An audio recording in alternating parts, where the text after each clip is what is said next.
एक गांव में एक आलसी आदमी रहता था। वह कुछ काम धाम नहीं करता था, बस दिन भर निठल्ला बैठकर सोचता रहता था कि किसी तरह कुछ खाने को मिल जाए। एक दिन वह यूं ही घूमते घूमते आम के एक बाग में पहुंच गया। वहां रसीले आमों से लदे कई पेड़ थे।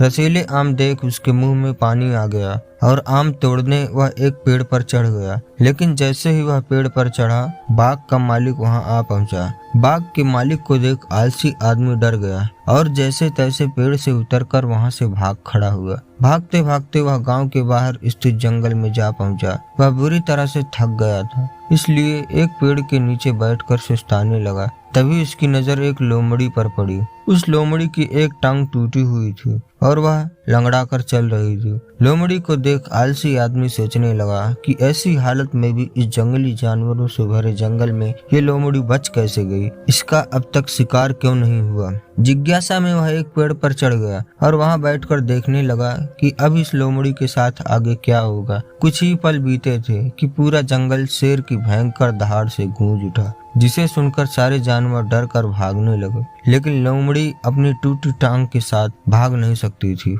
वह वहीं खड़ी रही। शेर लोमड़ी के पास आने लगा। आलसी आदमी ने सोचा कि अब शेर लोमड़ी को मार कर खा जाएगा, लेकिन आगे जो हुआ वह कुछ अजीब था। शेर लोमड़ी के पास पहुंचकर खड़ा हो गया। उसके मुंह में मांस का एक टुकड़ा था, जिसे उसने लोमड़ी के सामने गिरा दिया। लोमड़ी इत्मीनान से मांस के टुकड़े को खाने लगी। थोड़ी देर बाद शेर वहां से चला गया। यह घटना देख आलसी आदमी सोचने लगा कि भगवान सच में सर्वे सर्वा है। उसने धरती के समस्त प्राणियों के लिए, चाहे वह जानवर हो या इंसान, खाने पीने का प्रबंध कर रखा है। वह अपने घर लौट आया। घर आकर वह 2-3 दिन तक बिस्तर पर लेटकर प्रतीक्षा करने लगा कि जैसे भगवान ने शेर के द्वारा लोमड़ी के लिए भोजन भिजवाया था, वैसे ही उसके लिए भी कोई न कोई खाने पीने का सामान ले आएगा। लेकिन ऐसा कुछ नहीं हुआ। भूख से उसकी हालत खराब होने लगी। आखिरकार उसे घर से बाहर निकलना ही पड़ा। घर के बाहर उसे एक पेड़ के नीचे बैठे हुए बाबा दिखाई पड़े। वह उनके पास गया